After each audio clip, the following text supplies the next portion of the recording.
I remember the taste of iron. Blood trickled past my lips, warm against the cold night air. My shoulder throbbed like someone had buried a knife in it and left it there.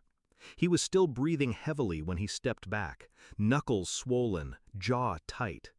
My brother-in-law, the man my sister married. Her voice cut through the ringing in my ears. "You should have just signed the damn mortgage." "No." "Are you okay?" "No." "Why would he do this?" Just that. And suddenly, I understood. This wasn't a moment of madness. This was a transaction. Violence as persuasion. Before all this, we were close. My sister and I grew up side by side. We shared secrets, clothes, dreams. I'd lent her money before, covered rent when she and her husband struggled. But this time, they wanted more. A bank loan, a big one, for a business he was running into the ground. They needed a guarantor. If they failed, the debt would land on me. I said no. Not angrily, not cruelly, just no. That's when her texts became curt. Calls stopped. At family dinners, she wouldn't meet my eyes. And him? I noticed the smirk when my father asked how things were. That smug confidence that told me they already had a plan. The night it happened, they invited me over to talk it out. I thought maybe she was ready to reconcile. Instead, it was a trap. The fight was short. I didn't even get a chance to defend myself. A shove against the wall, a blow to my face, a sharp twist to my shoulder that sent lightning down my spine. She stood there and watched. When I staggered out into the street, clothes torn, hair matted with blood, I didn't think about revenge. I thought about survival. I made it to my parents' house. I must have looked like something dragged out of a war zone. My mother gasped.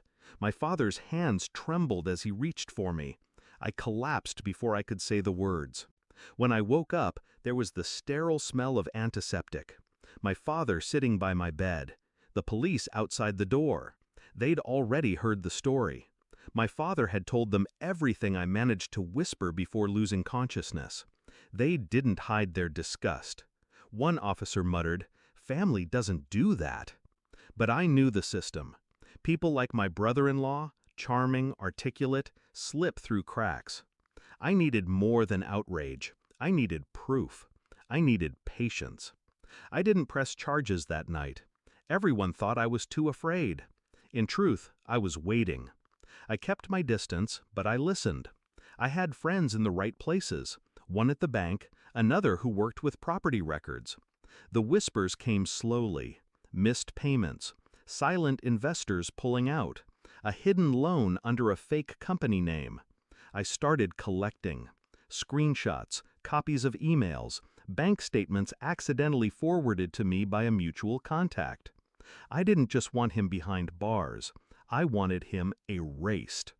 2 months later, I paid a visit, not to him, to my sister. She looked thinner, tired. The business wasn't doing well, she admitted. He was under pressure. I just listened, nodding, letting her believe I was the forgiving sister. That's when I asked to help. I offered to transfer a small amount to keep them afloat, but insisted I'd need to see the business accounts, just so I know where my money's going. She gave me access. That was the last mistake she made. Inside those accounts was everything I needed. Fake invoices, double-charged clients, money siphoned to his personal account. Fraud, plain and ugly. I packaged it neatly. A folder labeled with dates, cross-referenced with bank logs. I sent copies to the police, the bank, and the 2 investors he'd conned. Then I waited. The arrest came on a Friday morning. Police at his office door, handcuffs clicking like music. My sister called me screaming, accusing me of betrayal. I didn't respond. Instead, I went to the courthouse for his arraignment. I sat in the back, invisible. I watched him scan the room, his eyes catching mine for the briefest second. That was the first time I saw fear in him. The charges were read aloud. Fraud, embezzlement, assault. The last one caught him off guard. Because the night I walked out of his house bleeding, I went to the ER. The photos, the medical reports, they'd been quietly sitting in a sealed envelope until now. My sister avoided me for weeks. When she finally came to see me, she didn't look like the woman I grew up with. "He's facing years," she said quietly. "They might seize the house." I sipped my tea. "You should have just signed the divorce papers." She froze. "What?" "He's filing for bankruptcy. When the bank comes for the mortgage, your name's on it too. And since I didn't co-sign." I let the sentence hang. Her lips parted, but no words came out. People think revenge is about rage. It's not. It's about control, about making sure they understand exactly why they're falling, and that you're the one who pushed. I didn't need